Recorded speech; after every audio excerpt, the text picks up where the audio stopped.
Good evening, and welcome to Nocturnal Enigmas. The Bone Orchard.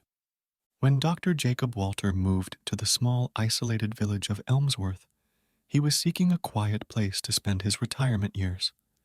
The locals were friendly, if a bit reserved, and the scenery was breathtaking. But what caught his attention most was the orchard at the edge of the village. Unlike any other orchard he had ever seen, the trees here were made entirely of human bones.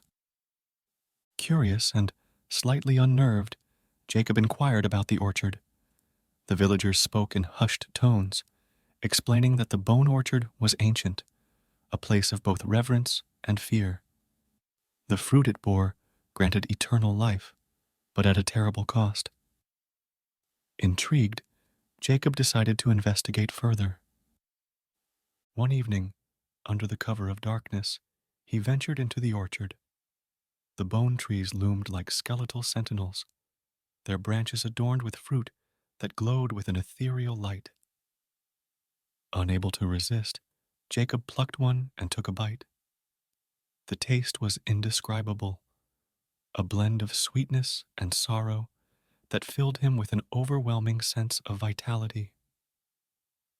Days turned into weeks, and Jacob found himself returning to the orchard again and again. He felt younger, more energetic, as if years had been peeled away. But he also began to notice changes in the villagers. They grew increasingly distant, their eyes filled with a mixture of awe and suspicion. Determined to uncover the truth, Jacob delved into the village archives and discovered a horrifying secret. The bone orchard was fed by the souls of the villagers, bound to the orchard for all eternity. Each fruit consumed extended one's life, but also strengthened the ties that bound the souls to the trees. Horrified, Jacob realized the gravity of his actions. He had partaken in a dark ritual that trapped the souls of the villagers, preventing them from moving on to the afterlife. Racked with guilt, he knew he had to make amends. Using his knowledge of ancient rituals and alchemy, Jacob devised a plan to free the trapped souls. It was a dangerous gambit, requiring him to consume the fruit one last time to gain the strength needed to break the magical bonds. With a heavy heart, he returned to the bone orchard and performed the ritual. As he chanted the incantations, the bone trees began to quiver, their branches shaking as if in agony. The ground beneath him cracked open, releasing a torrent of ethereal light. One by one, the bone trees disintegrated, their remains carried away by the wind. Exhausted but relieved, Jacob felt his life force wane, the years he had gained rapidly catching up to him. As he took his final breaths, he saw the souls of the villagers ascend towards the sky, finally free from their earthly prison.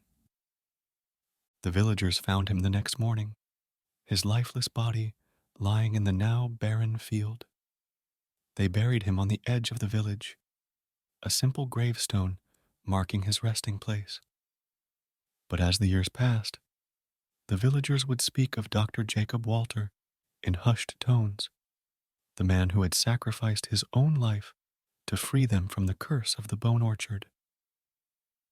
And so, the bone orchard became a thing of legend, a cautionary tale of the price one pays for toying with the forces of life and death. But for the villagers of Elmsworth, it was a reminder of the man who had given them the greatest gift of all, the freedom to live, die, and find peace in the afterlife.